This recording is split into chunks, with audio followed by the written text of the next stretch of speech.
Bienvenue sur les antennes de Radio Territoria, Bâti Radio. Ravi de vous faire vivre cette troisième date de la tournée régionale Rénault Tour avec cette question importante que l'on pose sur l'ensemble des dates de cette tournée. Comment accélérer la massification de la rénovation d'ampleur? C'est une vraie question. 8 villes au total pour cette tournée en attendant le forum Renault Days les 7 et 8 octobre prochains. Vous pouvez déjà retenir la date. Ce sera à Paris, porte de Versailles. Après Strasbourg et Lille, nous sommes donc aujourd'hui en Loire-Atlantique, à Nantes, au cœur du quartier de la Création, sur l'île de Nantes, dans un bâtiment qui porte bien son nom, unique, situé entre l'école d'architecture et les anciennes halles d'Alstom, espace de vie multifonctionnel, de cohabitation entre logement et business. Nous sommes d'ailleurs ici dans un espace de coworking. La ville est belle. Au programme, une visite des lieux qui a eu lieu il y a quelques instants, 3 tables rondes, des interviews aussi avec des élus, des acteurs locaux, des professionnels et les représentants évidemment de la filière. Et tout cela en public d'ailleurs, et vous pouvez vous applaudir. Merci d'être là. Jean-Philippe Guillon, bonjour. Bonjour. Vous êtes le directeur de Renault Days, mais aussi des salons Batimat, Interclimat et Idéaubin. Tristan Riom, bonjour. Bonjour. Vice-président de la métropole en charge du climat et de l'énergie, adjoint au maire en charge de l'énergie et des bâtiments. Merci également d'être là. Je me tourne en premier vers vous, Jean-Philippe. Comment est né, tout simplement, première question, le Rénault Tour ? Alors, le Rénault Tour est né, en fait, la genèse du Rénault Tour, c'est le forum Renault Days. Donc, on a lancé en septembre 2023. C'est une idée qui avait germé à la fin de Batimat 2022, puisqu'on était en plein essor de MaPrimeRénov', des dispositifs qui se mettaient en place pour accompagner notamment la transformation énergétique du logement. Et donc, on avait lancé le forum Renault Days en septembre, donc à Paris. On avait eu plus d'une centaine d'exposants, un peu plus de 5000 visiteurs. Ça ne traitait à l'époque que du logement. C'était un événement pédagogique puisqu'on expliquait tous les dispositifs qui se mettaient en place, les aides publiques, l'enjeu de la formation également, des solutions innovantes. Mais on avait 2 tiers de visiteurs qui venaient d'Île-de-France, 1 tiers seulement qui venaient du reste de la France. Donc, à l'approche de la 2e édition, donc comme vous l'avez dit, qui aura lieu le 7 et 8 octobre prochain à Paris, on a estimé qu'il était temps qu'on inverse la tendance et que ce poids des 2 tiers bascule côté territoire, sans perdre pour autant la volumétrie du visitorat en Île-de-France. C'est pour ça qu'on ambitionne d'être 10 000 plutôt que 5 000 sur cette édition 2025. Et donc, on a créé ce Rénault Tour pour justement aller sensibiliser l'ensemble des grandes villes, enfin pas l'ensemble des grandes villes, mais un certain nombre de grandes villes françaises, puisque oui. Vous l'avez dit, on a commencé à Strasbourg, on était à Lille la semaine dernière, on est à Nantes, on sera à Rennes la semaine prochaine, on sera à Lyon dans 3 semaines, et puis on suivra à Bordeaux, Toulouse, on terminera à Marseille fin juin. Et l'objectif est à la fois de faire connaître le forum Renault Days, mais aussi surtout de s'intéresser aux problématiques des territoires, aux enjeux, aux bonnes pratiques. Et le tout pour s'inspirer de ces bonnes pratiques, et on aura un espace acteur du territoire, donc au forum en octobre. Et dans cet espace, on mettra en lumière l'ensemble des bonnes pratiques qu'on aura identifiées pendant cette tournée qui pourraient avoir un rayonnement national. Alors quelques mots quand même, et on va en parler évidemment avec Tristan dans un instant, mais pourquoi l'intérêt pour une ville comme Nantes ? Bon, déjà, effectivement, les 8 villes qu'on a choisies, on ne les a pas choisies par hasard, on les a choisies aussi par rapport au poids du bassin. Mais au-delà de ça, chaque ville a ses particularités. On est là, de toute façon, nous, on a repéré un certain nombre de choses, mais on est là pour apprendre aujourd'hui. Et on a pu identifier que c'était la ville de Nantes, la métropole, la région était très dynamique. En termes de gestion justement des passoires énergétiques, en termes de résultats. Donc ça nous paraissait tout légitime de venir voir pourquoi, d'essayer de comprendre en fait ce qui a été mis en place ici avec justement une région, une métropole très dynamique, comprendre ce qui pourrait d'une certaine manière être déployé ailleurs. Et puis parce que on en parlait justement tout à l'heure pendant la visite, on ne donne peut-être pas suffisamment la parole au territoire, on ne s'inspire pas suffisamment de choses qui sont en place depuis des années et qui ne sont pas forcément connues, et lorsque ils sont déployés en Île-de-France ou à Paris, ça fait plus de bruit alors que ça existe déjà ailleurs. On aura des exemples qui vont être abordés en ce sens. Donc voilà, c'est pour toutes ces raisons qu'on se retrouve dans ces différentes villes, et notamment à Nantes. Et l'idée, c'est de faire remonter évidemment les différentes initiatives sur le forum. Exactement, hein, cette zone, donc on aura acteurs des territoires. Le forum est un événement qui, la raison pour laquelle on l'appelle le forum et que c'est pas un salon, ça n'a rien à voir avec Batimat, c'est que un événement comme Batimat ou Interclimat, vous avez plus de 80% des exposants qui sont des industriels. Sur un forum comme le forum Renoday, c'est à peine 25%. Ça veut dire que vous avez un grand nombre d'acteurs de la filière, beaucoup plus élargi que ce que vous pourrez retrouver sur un événement comme le Mondial du bâtiment, d'acteurs différents. Donc vous allez retrouver à la fois des distributeurs, vous allez retrouver effectivement des industriels, vous allez retrouver les pouvoirs publics, vous allez retrouver les banques, les assurances, vous allez retrouver les organismes de formation. Donc on a à peu près tout l'écosystème qui est présent. Je ne parle même pas des visiteurs, puisque l'intérêt aussi, c'est que l'ensemble de la filière, de MOE, la MOA, tout le monde est présent.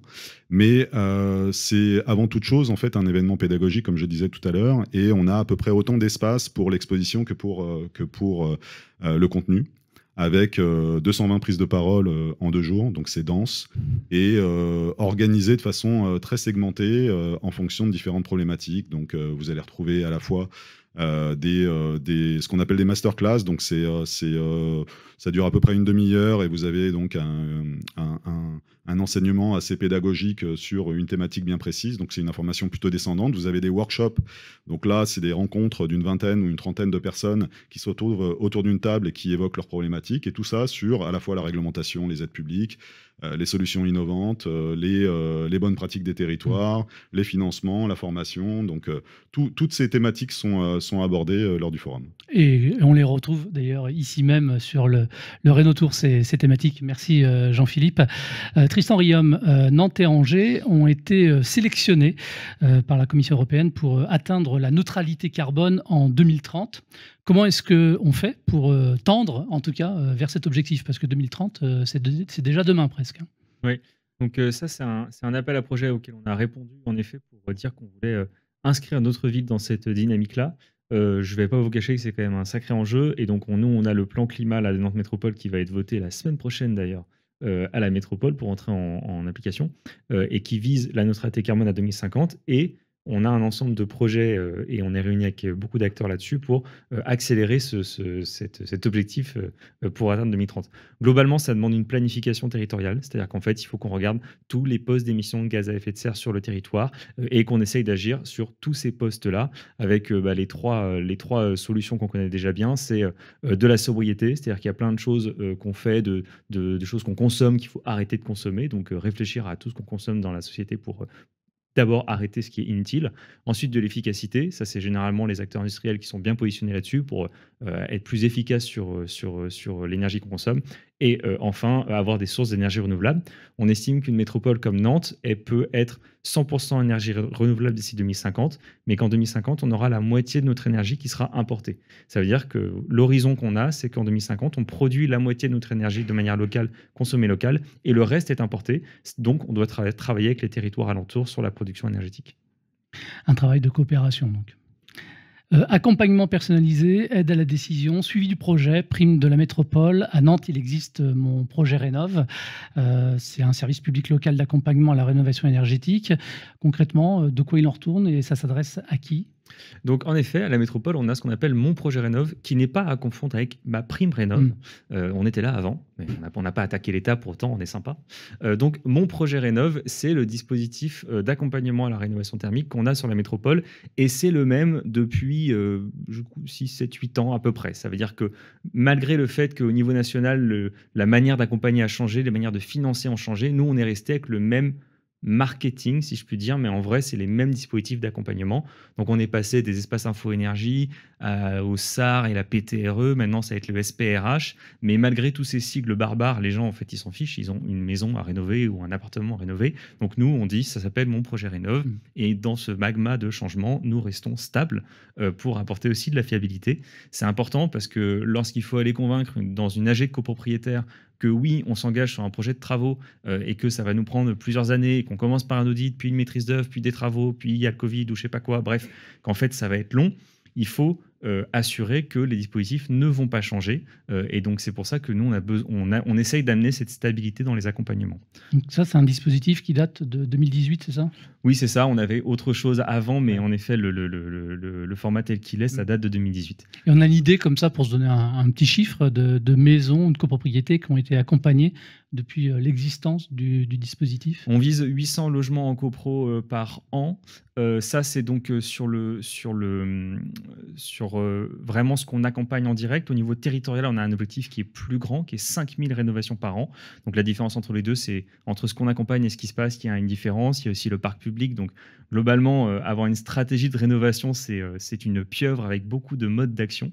Mais le parti pris qu'on a pris dès 2018 et qu'on continue à avoir parce qu'il est bon, c'est d'abord de viser de la qualité. C'est-à-dire que nous, on ne va pas accompagner soit des rénovations à l'acte, soit des demi-projets. Si vous voulez être accompagné, on accompagne sur des projets qui visent du BBC ou un équivalent. Donc, on n'accompagne que la qualité, on accompagne tout au long du projet, parce qu'on identifie bien qu'il y a toujours un risque que les gens, les propriétaires, sortent un peu des dispositifs dès qu'il y a un doute. Donc, on finance la moitié des audits, la moitié de la maîtrise d'œuvre et un tiers des travaux quand vous rentrez dans nos cases justement de qualité. Donc ça, c'est ça qui fait que du coup, nos dispositifs, ils marchent bien. Et quand vous regardez l'écosystème de rénovation sur la métropole nantaise, globalement, on a des bons résultats aussi parce que on a ces dispositifs fiables et sérieux depuis longtemps. Ça a fait que lorsqu'on a dû travailler sur la neutralité carbone dont vous parliez à l'instant, on s'est rendu compte qu'on n'avait pas le bon rythme de rénovation. On a un objectif de 5000 rénovations par an sur la métropole. On vient de les atteindre, mais ce n'est pas suffisant. En fait, il faudrait qu'on fasse 10 000 rénovations par an. Donc, dans le plan climat que j'ai ici, on inscrit que dorénavant, on vise 10 000 rénovations par an et c'est ça qui va nous permettre d'atteindre la neutralité carbone. C'est inscrit dans le plan. C'est inscrit dans le plan qui sera voté la semaine prochaine. Donc à partir de la semaine prochaine, le nouvel objectif de la métropole, si on le vote, ce sera 10 000 rénovations par an. Et ça concerne tout le monde, pas que la métropole évidemment. Un petit mot sur la prime métropolitaine des 5 000 €, j'avais vu elle pouvait être débloquée dans un cadre de rénovation utilisant justement des matériaux biosourcés. C'était un plus par rapport aux différentes aides déjà existantes, notamment nationales. Oui, quand on a créé le dispositif, on s'est dit, nous, on veut accompagner particulièrement les matériaux biosourcés. Donc, on avait un niveau d'accompagnement, je crois que c'était 100 € par mètre carré du logement, un truc comme ça. Si vous mettiez des matériaux biosourcés, vous aviez un bonus. Entre-temps, on s'est rendu compte que le dispositif était peu utilisé, puisqu'il n'a jamais été utilisé en 4 ans. Donc, on a fait une petite évaluation des politiques publiques. Et on s'est dit aussi que notre but n'était pas de financer la pétrochimie, donc des matériaux en polystyrène ou autres. Donc, dorénavant, sur la dernière phase d'accompagnement, si vous voulez être accompagné par la métropole sur la phase travaux, nous, on ne finance que les matériaux biosourcés. C'est un nouveau parti pris, ce qui est très efficace, puisque du coup, il y a beaucoup plus de projets qui intègrent des matériaux biosourcés, puisque les gens savent que s'ils veulent intégrer dans leur assiette de financement les matériaux, il faut mettre des matériaux biosourcés. Il peut y avoir des cas d'exception quand même, si vraiment l'architecte ou les porteurs de projets arrivent à démontrer que c'est impossible, mais c'est assez rare qu'on arrive à le faire. Donc en réalité, ça accompagne beaucoup plus les matériaux biosourcés sur le territoire. Et c'est une bonne nouvelle, parce que c'est bon pour l'économie locale, c'est des acteurs locaux, très ancrés, qui ont besoin d'accompagnement, de développement. Donc voilà. Tristan, ce sera ma dernière question, histoire de se projeter un petit peu. Quelles mesures pour adapter finalement le parc immobilier existant et futur de la métropole face aux changements climatiques, aux différentes vagues de chaleur qui ne vont plus jamais cesser? Globalement, la rénovation reste le sujet majeur. En fait, dans les villes comme les nôtres, l'enjeu, c'est que on doit transformer la ville pour consommer moins de ressources et s'adapter au changement climatique. Il faut savoir que dans la ville de Nantes, lorsqu'on demande aux gens comment est-ce qu'ils ont vécu une vague de chaleur, qui dure donc quelques jours de chaleur dans la ville, il y a la moitié des gens qui estiment que leur quartier est invivable en cas de vague de chaleur. Et pareil sur les logements. La moitié disent que leur logement est invivable en cas de vague de chaleur. Ça veut dire plus de capacité à travailler normalement, etc. Donc on a un enjeu majeur de réduction des consommations, d'adaptation, avec le fait qu'on ne va pas construire une nouvelle ville. Il faut refaire la ville sur elle-même.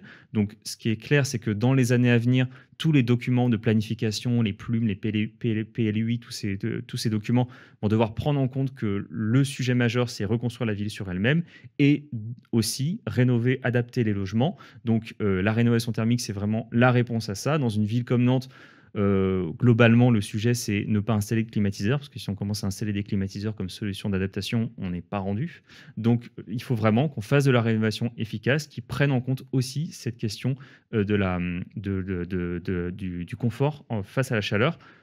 On a un sujet urbanistique aussi, qui est la question de la présence de la nature, lutter contre les îlots de chaleur. Donc ça, c'est un autre volet de l'adaptation au changement climatique qui est aussi majeur. Merci Tristan Riom d'avoir répondu à notre invitation. Jean-Philippe, je vous laisse le mot de la fin pour cette introduction. Déjà, on a eu une belle illustration donc, de bonnes pratiques et en fait, ce que vous allez voir aujourd'hui est une illustration de ce que vous retrouverez au forum. On n'est pas là pour faire des constats, on est vraiment là pour présenter des solutions, des cas pratiques, bien identifier quels sont les enjeux. J'ai omis tout à l'heure de préciser que dans la deuxième édition, on allait faire un focus aussi sur le tertiaire. Et finalement, le Rénotour nous permet de pouvoir s'inspirer d'un projet tertiaire. Et on voit qu'il y a une corrélation directe avec le logement, notamment avec le projet où nous nous trouvons aujourd'hui qui intègre à la fois le logement et qui intègre également les bureaux. Donc on voit qu'il y a en fait une passerelle assez fine entre tous ces projets avec une même logique de sobriété énergétique. Donc on a intégré le tertiaire sur cette deuxième édition en plus du logement, puisque effectivement on a le décret tertiaire avec des enjeux 2030, 2040, 2050, moins 30, moins 40, moins 50% de consommation d'énergie. Et puis voilà, c'est aussi un point qui nous paraissait important de soulever, c'est que lorsqu'on parle de sobriété énergétique, on parle d'exemplarité. Le Forum Renodays, pour votre information, et c'est pour ça que je vous invite vraiment à venir le visiter, est le seul événement qui est quasiment à la neutralité carbone. Donc on a essayé, alors on est un peu dans les pas de ce qui va se faire, j'en suis sûr, et ce qui va se réussir ici. C'est un événement qui a été éco-conçu, donc on a essayé de mêler en fait à la fois la thématique d'ensemble et l'organisation de l'événement. Donc toutes les structures sont en réemploi. On a un recyclage sur place, on n'a pas de moquette. On a effectivement toute une modularité qui s'est mise en place. On a eu 4 tonnes de déchets, on en a recyclé 2,9. Donc c'est finalement voilà, assez exemplaire et toutes les initiatives qu'on essaie d'entreprendre, le Rénotour en est une également, vont dans cette logique de participer à notre niveau, en tout cas à l'effort commun pour atteindre ces objectifs, cette ambition de sobriété énergétique pour le territoire. Merci beaucoup. Merci. Merci à tous, merci à tous les deux d'avoir répondu à mes questions. Programme disponible en replay sur les antennes de Bâti Radio et Radio Territoria. Même chose pour les tables rondes qui sont à venir. La première tout de suite, dans un instant. À tout de suite.